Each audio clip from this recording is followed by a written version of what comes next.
Meet the man behind the Secret movie, the star, the legend Joe Vitale. He mastered the law of attraction. He went from homeless to multimillionaire, creating an amazing life for himself and successes that are just mind-blowing, such as writing over 90 books, having done over 50 music CDs, having appeared on 20 movies.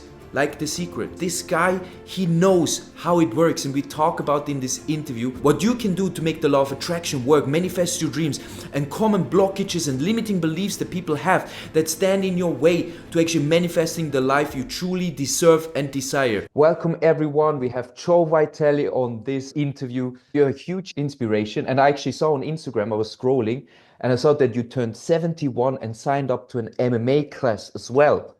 On top of all of this, this is just incredible. First of all, I wanna just ask you, like everything that you've accomplished it's literally like a representation of living your dream, right? Not just dreaming about it, but actually doing it. Even now, it seems like for you, it doesn't stop here, right? You just go further and further. So I want to ask you, like, where do you get this energy and this drive from?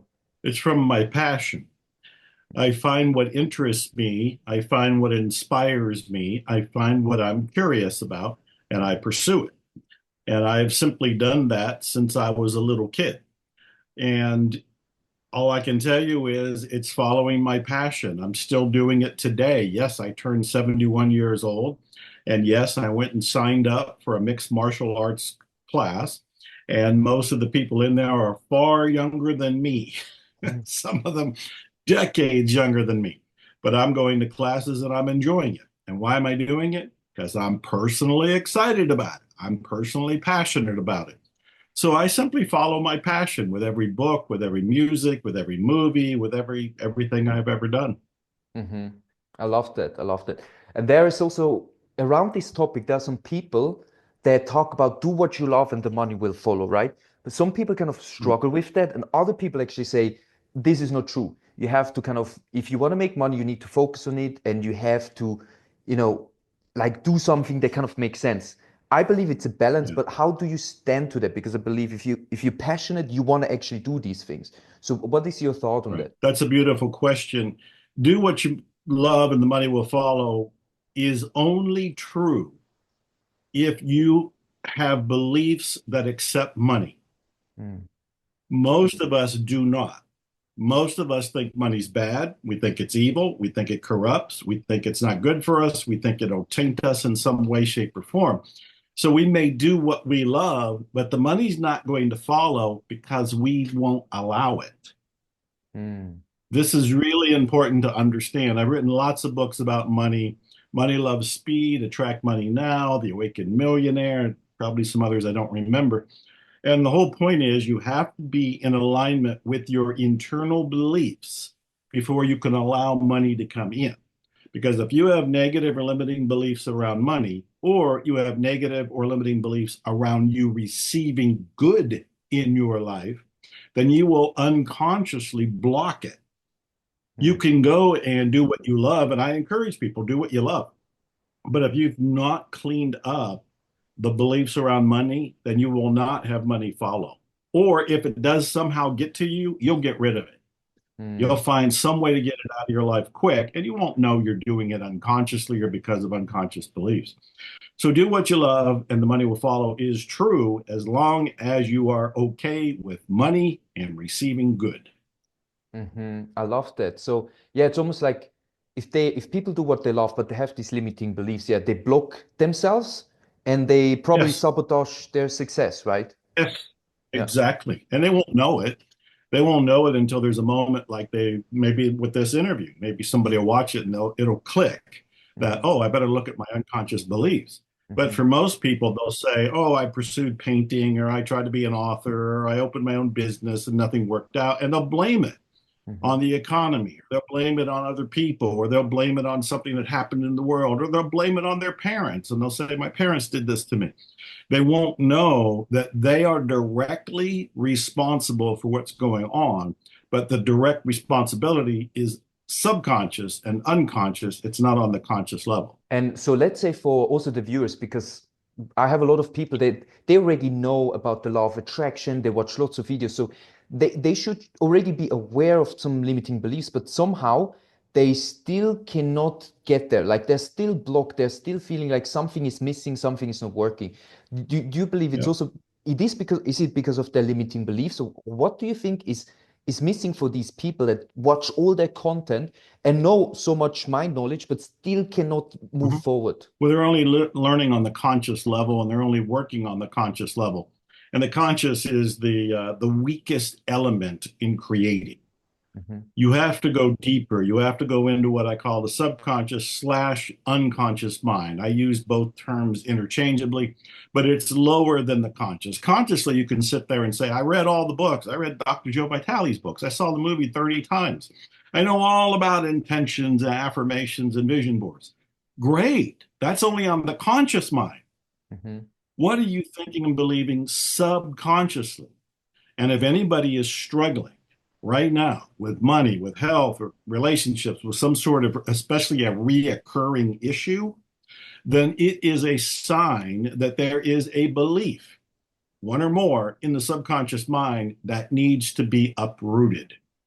That belief is what's causing the results that they're getting in their life.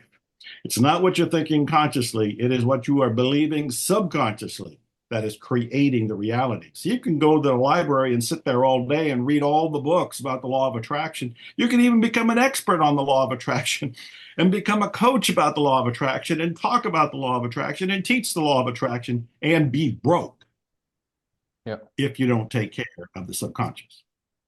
And so how do you do that? Like, and these things are blind spots, right? Yes, People don't that's see right. them. And so, Yep. so how do you do Yeah, that? they How are. do you go there? Well, that is the $1 million question, is how do you find the blind spots in your own mind? And the number one way for me is you get a coach. You get somebody trained to help you see and hear your limiting beliefs, because usually you won't see or hear them. They are reality to you. You're living out of your limiting beliefs and you think this is the way the world is. It's not. It's your version of the world. It's your version of reality, and you're experiencing it through your limiting beliefs. So, somebody outside of your limiting beliefs, who's outside of your reality, can help you see your perceived reality. And that's why I started Miracles Coaching 20 years ago, to help people with this very issue. So the very first way to do it is with a miracles coach in my particular case, but some sort of coach to help shine a light on your invisible beliefs. The second thing, if you want to do the work, is you have to really be ruthlessly honest with yourself about what you are living and what you might be believing. One of my favorite questions, and it makes people stop and pause when they hear it, is I'll say, the meaning you give an event is the belief that created the event. I'll say it again. The meaning you give an event is the belief that created the event. So if I'm working with somebody, mentoring, coaching one-on-one, I would say, what's the meaning you're giving what's going on in your life? If somebody came to you or I and they said, oh, I'm struggling with my art business, or whatever business they happen to be in, or their relationship, they're looking for the soulmate and they can't seem to find one, I would say, what's that mean? What's it mean to you that you can't get this to work? And they're going to come up with something like, with the relationship, all the good ones are taken. That's a common phrase. All the good ones are taken. It's a limiting belief. It's not true. It's not a fact. It's something that people need to be looking at and questioning with ruthless honesty. With 8 billion people on the planet, is it even remotely possible that all the good ones are taken? So by looking at what's the meaning you're giving an event, you can hear yourself say something that'll sound like fact to you. But when you explore it, especially with a coach, you find out, wait a minute, that's not true at all. It's a belief. And then the next question is, do you want to continue believing it, or do you want to let it go? What would be better to believe? So as you can see, there's a whole process here to help people break free, but you have to go into the workshop of the mind, into the database, into where the software is programmed, and that is in the subconscious. Yeah, exactly. And it's almost, I guess, not impossible, but it's super hard to just watch content and read books and get to the point, right? So that's why we have other people, especially like coaches, that Yeah. know these beliefs, they can look at it and actually tell you, hey, this is a limiting belief. It's not true, right? And Yeah. actually changing that. Yeah. Yeah. You can do it on your own. It's just a very long process. Hmm. That was the problem with me. I was homeless for a long time. I was in poverty for 10 years. And I'm a guy who reads all the books. In fact, when I was homeless, I was in Dallas, Texas, living in the Dallas Public Library. I was reading the books. It was heaven because I'm reading all the books. It was hell because I had no food, no money, no car, no relationship, no place to go, no house, no apartment, no nothing. So I was reading those books and trying to apply them. And I did. You have to learn about applied wisdom. You have to learn how to apply this in your life. And most of the time it's a struggle and it's a lengthy process if you do it on your own. But you can do it. Joe, the internet connection was a bit unstable. So you were in the library, you read these books, and you started Yeah. applying them. And Yeah. this is how you got out of it. Yes, it was a long, slow climb out of the gutter, but Mhm. I was reading all of these books, the success literature of the world, and I was doing my best to apply it to my life in a very clumsy, awkward, uneducated, inexperienced way. But Mhm. by doing that, I did crawl out and I did climb up.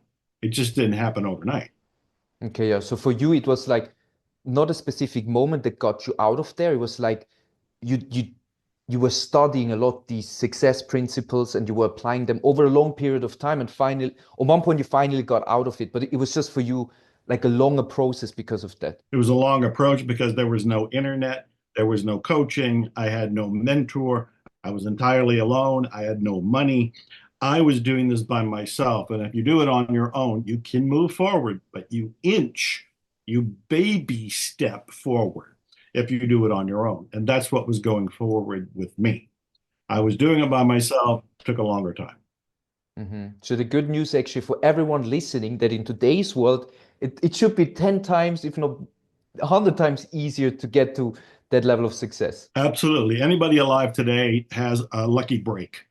There's all kind of information, there's all kind of tools, there's all kind of bells and whistles. The joke is there's an app for that.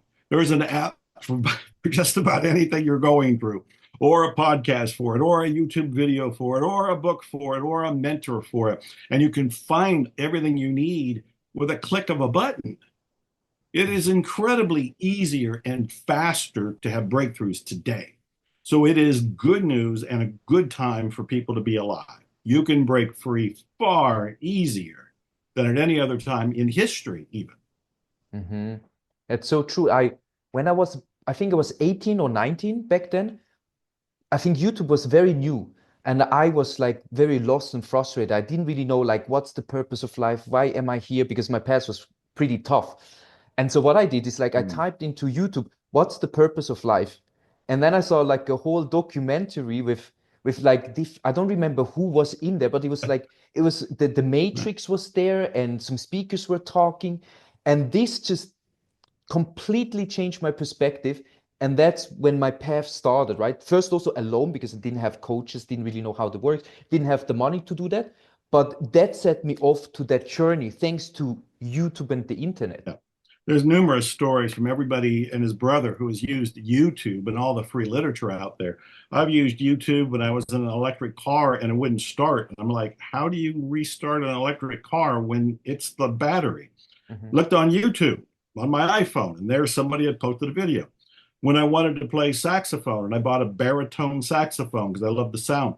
I had the baritone saxophone. I'm like, what do I do now? Mhm. And I went on YouTube and it told me how to put the mouthpiece on, how to put it in, how to hold it, how to make the first notes. And I ended up recording an album of baritone saxophone music, all starting with a YouTube video.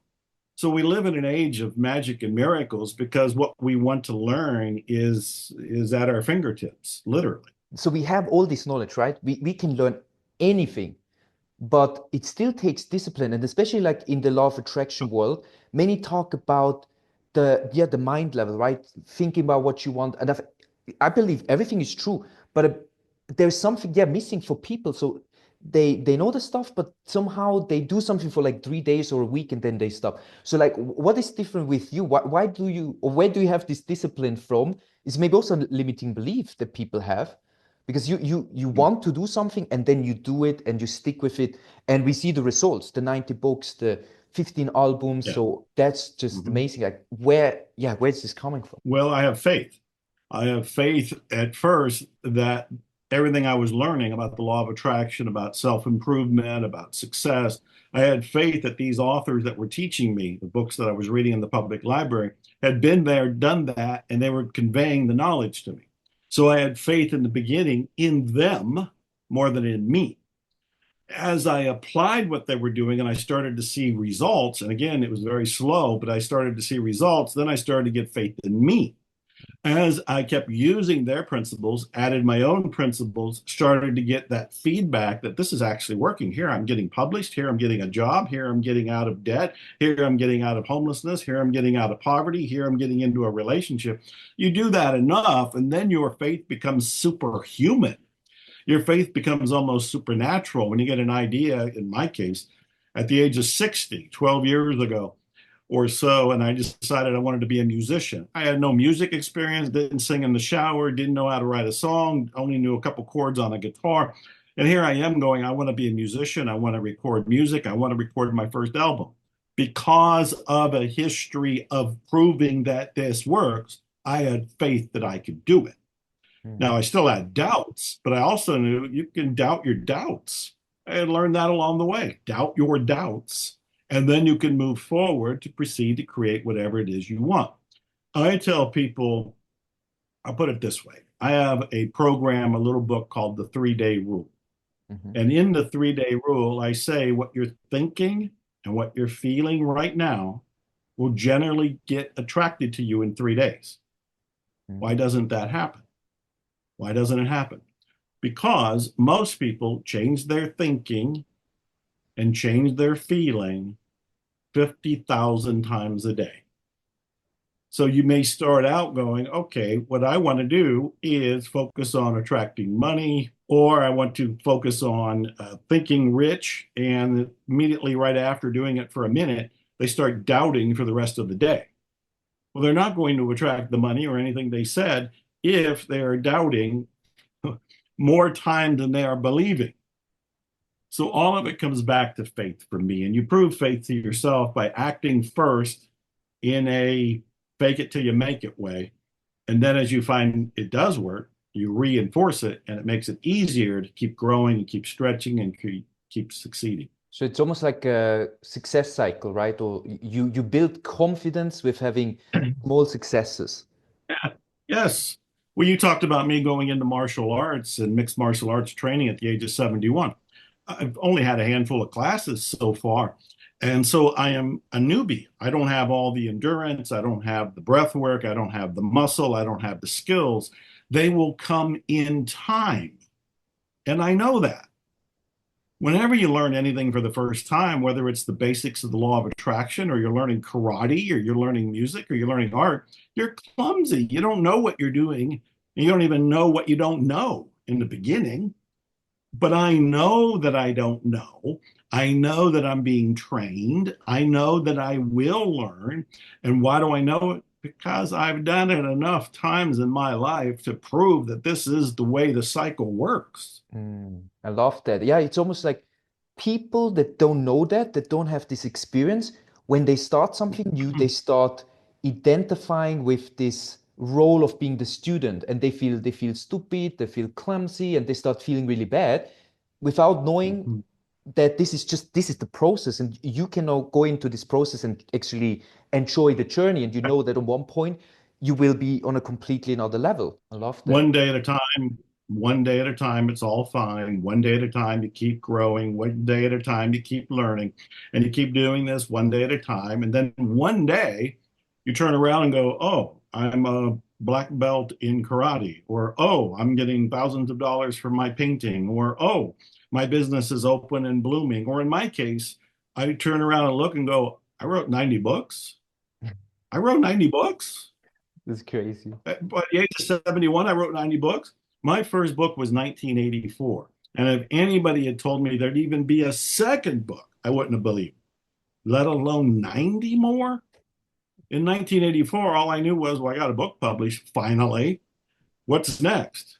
You just keep writing, you just keep getting up, you just keep going to class, you just keep working one day at a time, you keep growing, you keep stretching, you keep learning. And then at some point, you turn around and go, oh, look what I accomplished. It's amazing. It is so cool because it's like when I started painting, I was also like I was so shy, and I painted in first of on paper, and it looked really Mhm. weird, right? I just did it for myself, and then I started, using a canvas, and then slowly I built myself up, and started making bigger canvases, started putting it out. But in the beginning, I was shaking. I was so nervous just painting. Today it's completely Yeah. normal, and I painted hundreds of paintings, and I think that's where the passion thing comes in. I was so passionate about it that I wasn't so focused on the outcome. I wasn't obsessed with, oh, I need to make money with Beautiful. it. I need to be successful, blah, blah, blah. I just did it step by step because I enjoyed the process. And on one point, I started making a living from it. What a great illustration of what we're talking about here. I love that story. I want to point out to people that I am a speaker. I travel around the world. I go on stages. I'm in 30 some movies. I have my own movie coming out mid 2025 called Zero Limits. And so people will be able to watch that. And so they see me and maybe have heard me speak. They see me on stage and they just think, oh, he's an extrovert. Look how easy it is for him. Oliver, when I was growing up, I didn't talk to other people. I met somebody who had gone to high school with me. I met her 10 years ago. And so decades have passed since high school. And I said, what do you remember of me? And she thought for a long time and she said, I don't think you ever said a word. I never heard you say a word. I could not speak in public. I could not speak to more than two people. I was shy. I was insecure. I was immature. I was traumatized. I was terrorized. I could not do it. When my first book came out in 1984 that I mentioned, I had trouble selling it because I didn't know how to sell or market. And I kept reading that, oh, you have to speak. If you can get on stage and talk about the subject of your book and people like you, they might buy your book. I reluctantly, with great terror, started to speak first to five or six people in a room, and slowly over time to a little bit more. And I was doing it because of my passion. I loved what I was writing about. I wanted to be an author. I wanted to make money from my writing so I can do more writing. And so I faced my fears, stood on stage, and delivered my enthusiasm to people. As a result, I'm in all these movies. I was on Larry King when he had his show twice. I The largest crowd I ever spoke to was in Peru. It was 20,000 people. Whoa. I had a police escort. I had a bodyguard. I had a translator. I had a team with me, but I was by myself on stage. 20,000 people. It's When you follow your passion and you do the every day, do something more, do something better, just keep growing. Over time, you get to the point where, oh, you can do interviews like this, you can appear in movies, you can have your own movie, you can be on stages in front of Coliseum-sized crowds, and it just gets bigger and better. But you have to learn. None of it. I couldn't have stood in front of 20,000 people in 1984. I barely did it in front of two people in 1984. But I, over time, learned how to stretch and grow, build that inner conviction and faith and muscle, and then appear. I love that. That's so powerful because it resonates with me so much because I was also like extremely shy, painfully shy. I couldn't talk to people like you. And I was like, on one point, I wanted to build a photography business. That was before I found art. And I Mhm. completely failed, went into that, also slept on the floor in an empty apartment because I couldn't talk to a single person. It was so painful. I was so afraid that I couldn't get there, right? So that's the thing. But then on one point, I started, focusing more on my passion and creating this vision. And with the art, it was then differently because my vision became so much stronger and so much more exciting than the fears and the doubts. So that then I Yes, did, yes. I That's it. did the That's it. exactly. I did the things like I needed to, for example, jump with people on calls, and I'm like jumping with people on calls. I don't want to do that, but because the vision was so big, I did it, and that's when I started selling art. Right? It's incredible. It's like, yeah, I love that. think one of the secrets to success is let excitement lead the way. Mm, You were asking me about passion earlier and do what you love and all of that. I think other ways of saying it is follow your heart, follow the juice, follow the electricity, follow the passion, follow the gusto, follow the enthusiasm. All of this is talking about an emotional fire that will melt the fears when you pursue it.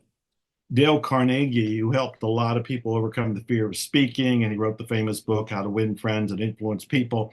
The one book I think everybody on earth should read because I think it would just bring peace to the planet when people start reading that book and understanding that we're all concerned about ourselves.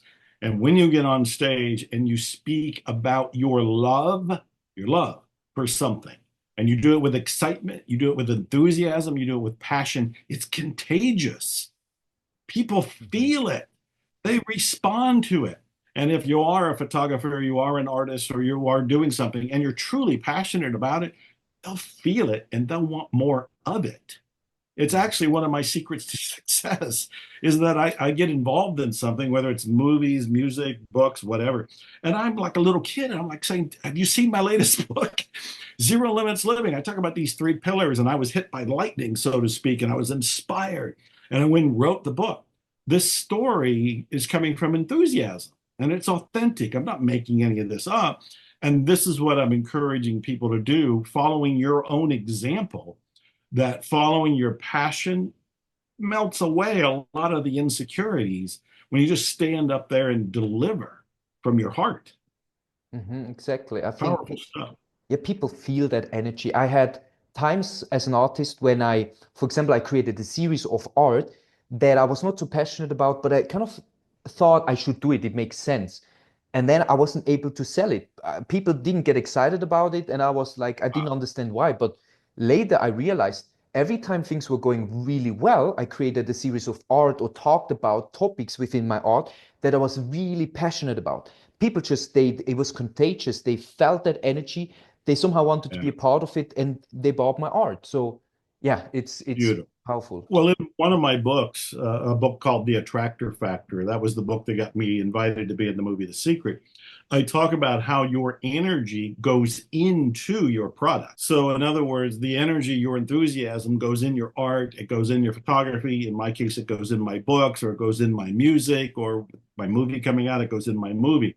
And people aren't aware of that. But if you don't believe in your product, your service, what you're doing, people will shy away from it and not know why. Mm, They won't know that they're intuiting that you don't actually believe in the product. By the same token, if you're really excited about it and you're showing your enthusiasm, when they see your book or your painting or your photography or whatever you have, they'll look at it and they'll hold it and they won't know why they like it. They'll like it more than for the obvious reason of what it looks like. They're going to like it on an energy level. Your energy as a subtle force goes into what you're creating, which is another reason why do what you love, do what excites you, do what makes you electrified with love. you need to believe in the product. Let's say it's art for artists listening here.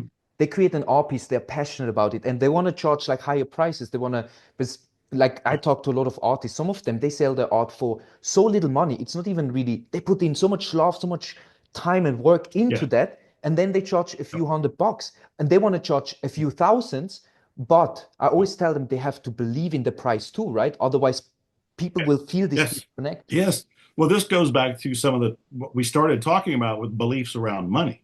Mhm. So if people feel like this is triggering their sense of stealing or misrepresenting or being greedy or falling into the money is evil kind of trap, they're not going to be able to keep a straight face and ask for more money for something. I have a lot of guitars, and there's one guitar that cost $35,000. Now you Wow. can buy a guitar for $100, and any handmade guitar is around $5,000 US. This guitar was over $30,000.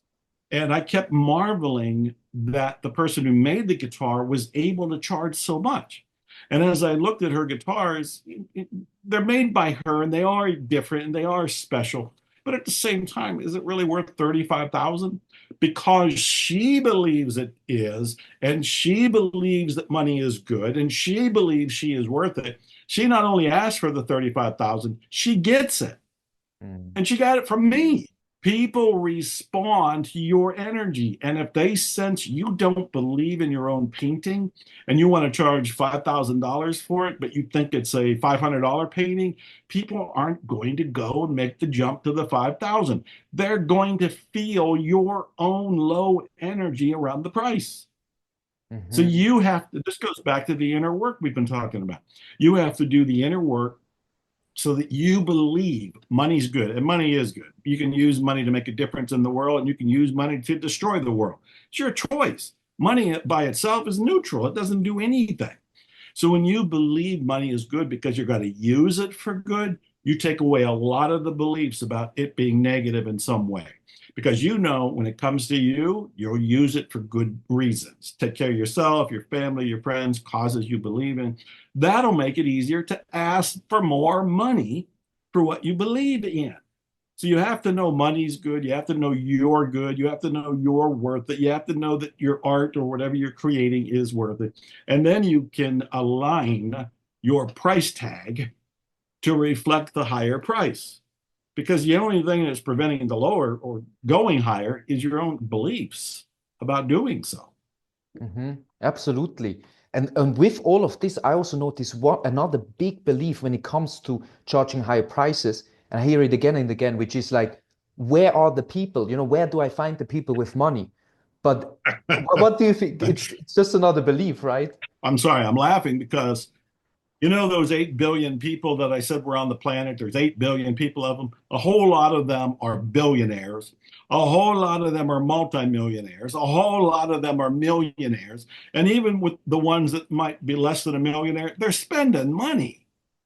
They're spending money. It doesn't take too much research to find people that have made millions of dollars from a piece of art that had a banana taped to it. Yeah. There was one fairly recently, and I thought it was a joke, and it turns out, nope, some artist put a canvas up, got a banana, taped it to the canvas, and maybe they signed it or did something else with it. Somebody bought it for an outrageous amount of money. Yes. There are people spending money. There are lots of people spending money, and there are trillions of dollars in circulation right now. So when we say that it won't happen or the money's not there or the people not there, it's a limiting belief. It's not true at all. With a little examination, with a little research, we can find out there's lots of people, lots of money buying lots of art or other stuff.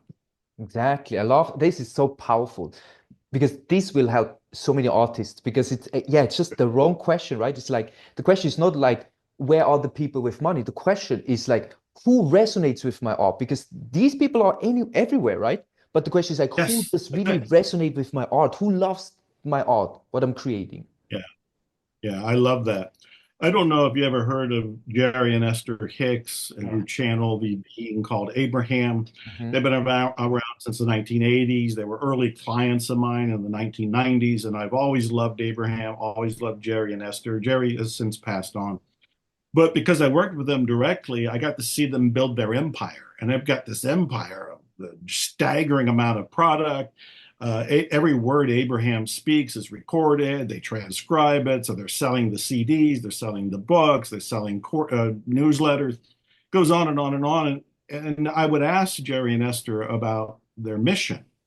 And they said, all we want to do is get our message into the hands of the people who want to hear it. And I love the simplicity of it. He didn't come out and say, there's 8 billion people on the planet. I want all 8 billion people to be my customer. There was nothing like that. It was more like our message is kind of select. Our message is kind of weird. Our message is kind of counterintuitive or counterculture. So all we want are the people who would welcome hearing the message. Well, as a result, they found a staggering amount of people who are now regular customers of the Abraham message. And the whole point of the story is what you're pointing out is it's not a matter of needing to seek, it's more a matter of needing to radiate. And then after you've radiated, you can receive. And this is a different way of thinking about marketing. And believe me, I'm a marketer. I've been doing marketing since the 1990s. I love marketing, but there's an internal marketing that needs to be done first. And this is being in alignment with who you are, what your message is, the rightness of it, and then sending the signal out from within you to attract the people who would resonate with it. You don't Mhm. want everybody to be your customer. I know you think, not you personally, but I know everybody thinks, oh, if I only had planet Earth or I only had this city as my customer. You don't want that. You only want the people who will love your work, who resonate with your work. And those people have money and keep you in luxury and keep you provided for so you can create more of what you love over time. Mhm. Beautifully said. It's so true. It's the you want to have your ideal customers, the people that your art or your message is meant for, right? And then Yes. putting that out. And another thing that I wanted to say is like what I find interesting is that so first of all, you did a lot of things that, or like the things that you're doing, you're very passionate about. So there's already this energy behind it. There's already this, yeah, this good, beautiful energy behind what you're doing and everything you've created that people feel. And I guess the next part is also you said you love marketing. I know a lot of artists they don't like that. They don't want to be salesy. They don't like marketing. But I think loving marketing, that part of the game, is Yeah. working to your benefit. Yeah, but let me reframe marketing for people because I've heard that complaint before. I've heard it from lots of people who say, oh, I don't like marketing, or I think marketing is slimy, or I don't like selling. And I thought about it for a long time. And I thought, oh, I don't really like marketing. I like sharing. Mm. And that's what I call it. It's sharing. It's not selling and it's not marketing, it's sharing. Well, what am I sharing? I'm sharing my love for whatever the product or service happens to be. In my case, a book or an album or a product or a movie. I'm sharing it with the audience that I'm hoping will connect with it and will love hearing about it. That's marketing. Mm. Now, when I've told this story before, I remember this is many decades ago. Usually, when I would get a massage during that time, the massage therapist never spoke. She knew I wanted silence, and so she just worked on me and was quiet. But one day I went in and she would not shut up. She was talking a mile a minute about a movie she had just seen. And this was the movie that came out before The Secret. It was called What the Bleep Do We Know? Yeah. And she just raved about that movie. She kept talking about the movie and how it influenced her and inspired her and all the nooks and crannies and little tidbits that are in the movie. And at the end of the massage, I just kept thinking, I got to go see the movie. She was selling, but she would never call it selling. She Mhm. was marketing, but she never would have called it marketing. She was simply sharing her enthusiasm for what she just experienced. I got ignited by her enthusiasm and went and watched the movie. This is the kind of marketing, I'm going to put marketing in quotes here. This is the kind of marketing I'm talking about. Forget the manipulating people, persuading people, writing things in certain ways to kind of covertly persuade them to part with their money. Forget all of that. I'm talking about sharing your product or service with the people who will welcome hearing about it. You share your love, and when you have a match, they love hearing about it. That's the kind of marketing I'm talking about. That's so powerful. And it actually reminds me like I needed to do sales calls to sell my art. I didn't like that. It felt weird, like going on a sales call, right? So I reframed it to a connection call because that felt so much better for me. And the calls were better because that's literally what I did. So I guess reframing is actually a powerful tool, right? If something like marketing, sales sounds bad for you and it triggers negative feelings, that Yeah. you can actually reframe that. You actually can. And that's a good reminder here. We are in charge of our experience. Most of us don't know it. But if we pause long enough to go, the way you're talking about your experience, the way you're looking about your experiences is making it a good or bad feeling for you. However, you can talk about it, you can describe it, you can share it in a different way, and you'll have a better experience. You are in charge of how you describe what you're doing or about to do. It does not have to be painful. It could be growth oriented. It does not have to be a cold call. It could be a connection call. It doesn't have to be any of the old terms we had. Stop long enough to be creative, especially if you're a creative person. Well, let's apply the creativity to your labels and find a different way to talk about what you're about to do and make it more empowering. Hmm. So powerful. I love it. Thank you, Joe. Like I have a last question, maybe two, if we can, but I want to be Sure. respectful of your time. One Thanks. question is for all the people, because I know there's still so many people that are struggling, especially like financially. This is such a huge thing for so many things, so for so many people. So, what would you recommend someone that right now is struggling financially and somehow things aren't going their way? It's like, and they know this stuff. They're watching videos, but still they're still struggling. What would you recommend them to do right now to change that? Well, there's two or three things that come to mind. The very first is I would go get my book. It's free. Attract Money Now. Go to attractmoneynow.com. Attractmoneynow.com. It's a PDF. It has 7 ways to attract more money. And this has come from my hard-earned street smart experience. And again, it's free. I can't read the book for you. I can't do the exercises for you, but go to attractmoneynow.com, download the book, read the book, do the exercises, and start experiencing change right then and there.